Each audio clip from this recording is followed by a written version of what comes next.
A diversidade dos poderes, né, dos mutantes é algo que chama muita atenção no mundo dos quadrinhos. Cada mutante possui uma particularidade, né, um poder para chamar de seu. Mesmo que os mutantes tenham sim poderes repetidos, eles obviamente atuam de formas diferentes no corpo de cada indivíduo, cara. Por exemplo, a Vampira e a Hope Summers ambas possuem, né, o poder de copiar outros poderes, mas no caso da Vampira, ela precisa tocar o oponente para isso, para roubar esses poderes, enquanto a Hope Summers, ela só precisa ver o oponente. Existem poderes incríveis como lançar rajadas de energias pelos olhos ou se transformar completamente em um diamante, mas tem personagens que com seus poderes eles acabaram se tornando praticamente imortais. Pois é, nerds, existem personagens que contam com um fator de cura tão avançado que é quase impossível de matá-los, e são esses os mutantes, os personagens que veremos aqui nessa lista de hoje. Senta aí, deixa o like, se inscreve no canal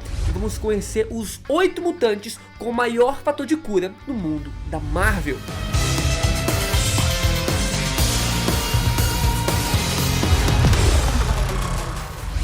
Número 1, temos o mutante Elixir. Elixir é o primeiro e o único mutante de nível ômega a entrar aqui nessa lista. Os seus poderes não são tão ofensivos, né, quanto o de outros mutantes, né, dessa mesma classificação de nível ômega, pois no caso do Elixir, ele possui a manipulação biológica. Ele pode manipular todas as funções do corpo dele em um nível genético. Isso permite não só se curar, mas também curar outros personagens, né? Então é um fator de cura bem diferente, né, de fatores de curas comuns. Esse, além de se curar, também cura outras pessoas. Ele pode também curar membros inteiros de outras pessoas ou dele mesmo, como um braço arrancado, pernas ou até mesmo órgãos vitais. Os seus poderes são limitados ao tanto que ele sabe sobre a biologia. Ao ser ligado mentalmente ao mutante fera, né, um dos maiores geneticistas do mundo da Marvel, o Elixir descobriu a extensão total dos seus poderes. O seu descontrole era tão grande que, ao desejar ter um poder mais ofensivo, ele acabou desenvolvendo o toque da morte, aonde ele literalmente toca alguém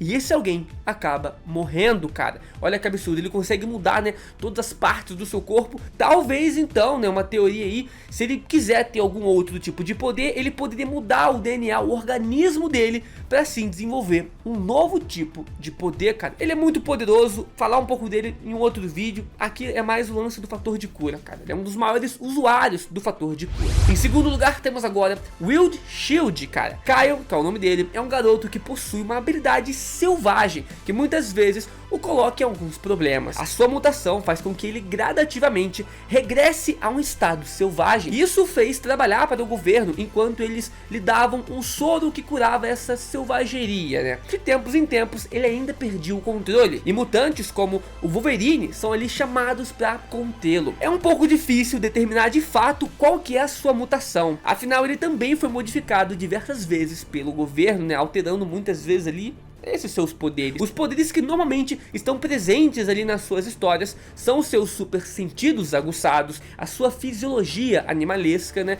e a sua super regeneração, mas não se sabe ao certo qual o grau desse fator de cura, já que ele se curou totalmente ao ser torturado, mas quando ele teve as suas cordas vocais cortadas, ele perdeu a fala de vez, né? Então fica aí, né, a dúvida de quais os limites desse fator de cura que ele possui, mas sim, ele tem um fator de cura, como ele já demonstrou em algumas histórias nos quadrinhos. Número 3, temos o Wolverine, cara. Falar de mutantes e fator de cura, não tem como não colocar o Wolverine, né, em uma lista dessa, cara. Ele é um dos personagens mais antigos da editora, né, da Marvel, e é extremamente marcado por conta desse poder, né, o seu fator de cura. Não é à toa também que os seus rivais e até mesmo alguns dos seus aliados também tenham, né, um fator de cura. Afinal, todos esses personagens, né, em volta do Wolverine são bem ligados. O fator de cura do Wolverine é uma das suas várias mutações secundárias, mas junto das suas garras é o poder mais marcante do personagem. Os quadrinhos do Wolverine são recheadas ali de cenas onde a sua pele fica exposta, né, o Wolverine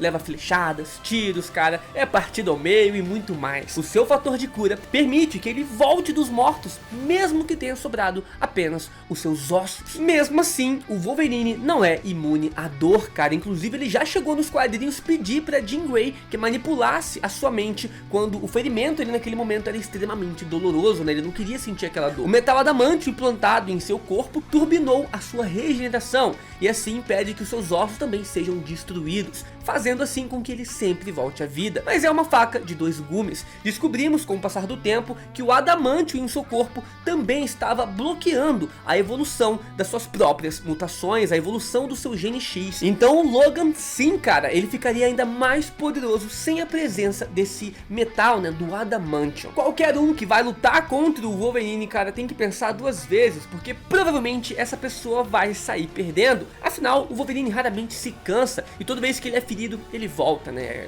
Mano, é uma luta quase infinita lutar contra o Wolverine. Próximo agora temos o Dente de Sabre. Como eu disse antes, muitos vilões do Wolverine também possuem um fator de cura muito elevado, né? E esse é o caso aqui do Dente de Sabre. Diferente do que foi mostrado lá no primeiro filme do Wolverine, né? Os dois não são irmãos nos quadrinhos. Eles são apenas mutantes em lados opostos e com uma mutação semelhante, né? Uma mutação feral. O Dente de Sabre possui quase o mesmo conjunto de poderes do que o Wolverine, mas ao invés de crescer garras, né, entre os seus dedos, crescem as suas unhas em formas de garras. As suas lutas com o Wolverine são sempre muito marcadas ali por muito sangue e dilaceramento. Afinal, os dois se regeneram. Muitos personagens já tentaram dar um fim, né, ao Dente de Sabre, mas o seu fator de cura sempre o cura, né, sempre o impede de morrer. O Dente de Sabre, né, é o maior antagonista do Wolverine, cara. Então, para aguentar as lutas ali do Wolverine, as garras do Wolverine, tem que ter um baita fator de cura. Em alguns momentos dos quadrinhos chega até a parecer que o fator de cura do Dente de Sabre é tão potente ou até maior do que o do próprio Wolverine. Mas isso é um tema para um outro vídeo. Número 5, Medula, ou Spike. A Medula não é uma mutante tão popular assim nos quadrinhos, mas ela inspirou a criação de um personagem bem conhecido, né? Isso nas animações X-Men Evolution, cara, eu tô falando do Spike. Ambos possuem basicamente o mesmo conjunto de poderes, a geração e manipulação óssea. A Medula pode expandir os seus ossos e utilizar eles como uma armadura, pode revestir os seus braços, né? Potencializar também os seus golpes ou quebrá-los para utilizar, né, esses ossos como uma arma, como uma lança. Porém, tudo isso vem com o preço de uma dor extrema. Não deve ser muito bom não, cara, sentir os seus ossos se expandindo e atravessando toda a sua pele. Ainda mais que no início dos quadrinhos, a Medula nem mesmo tinha controle, né, sobre esses poderes. E ela possui sim um fator de cura que permite com que ela cure todos os ferimentos que ela mesma inflige, né, ao seu corpo quando ela utiliza esses poderes e esses ossos saem, né? Assim também como o próprio Spike em X-Men Evolution também tinha um baita fator de cura. Não é um fator de cura tão grande como os citados anteriormente, como o do Wolverine, o Dente de Sabre, etc, mas vale aqui a menção.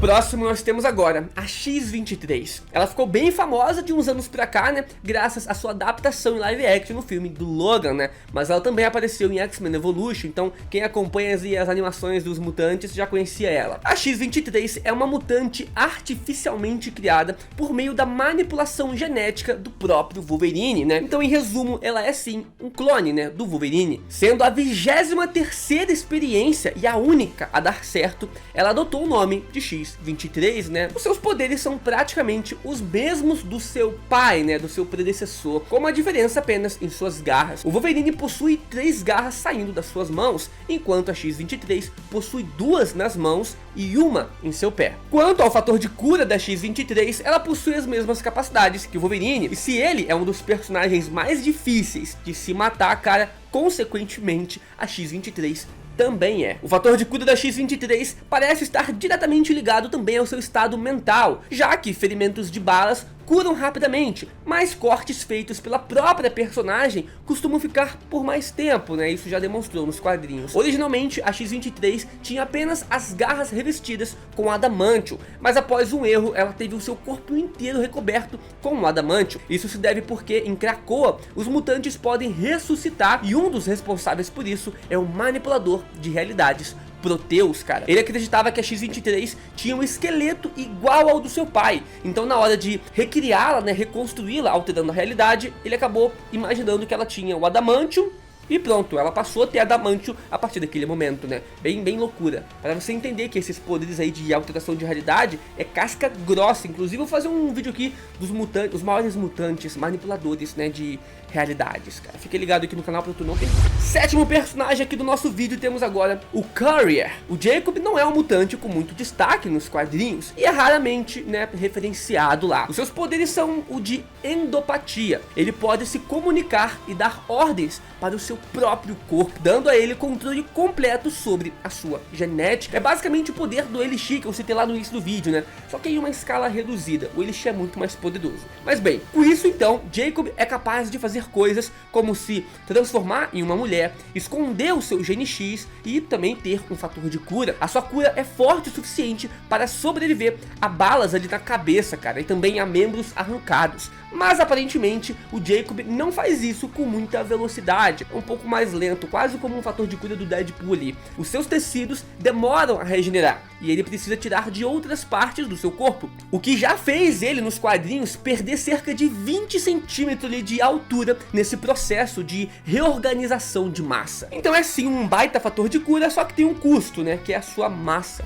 Próximo personagem temos o Daken. O Daken, ele é o filho do Wolverine com a sua esposa japonesa Itsu. Só que ela acabou sendo morta quando ainda estava grávida pelo Soldado Invernal, né? Na época em que ele era um vilão. E aí o Wolverine achou que ambos estavam mortos, cara. Afinal, foi o Soldado Invernal que foi lá e matou. Então o Wolverine achou que o bebê também estava morto. Porém, o bebê sobreviveu graças ao fator de cura que esse bebê tinha herdado do seu pai. Daken foi adotado depois por uma outra família japonesa, mas acreditava que a morte da sua mãe e as tragédias ali da sua infância eram todas culpas do Wolverine, do seu pai. E então Daken depois partiu em uma aventura, em uma vingança contra o Wolverine.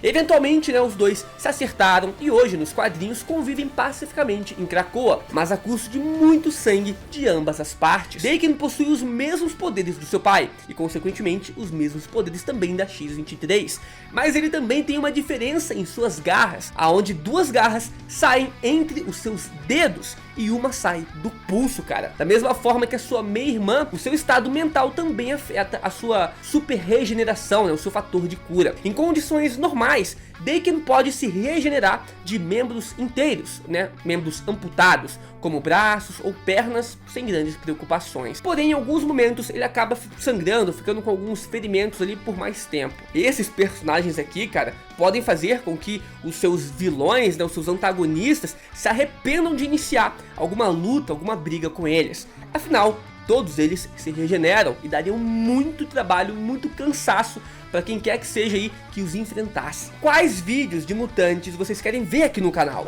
Diz aí que eu trago para vocês. Afinal, tá saindo vídeo todos os dias, então se inscreve e deixa o like para não perder os próximos.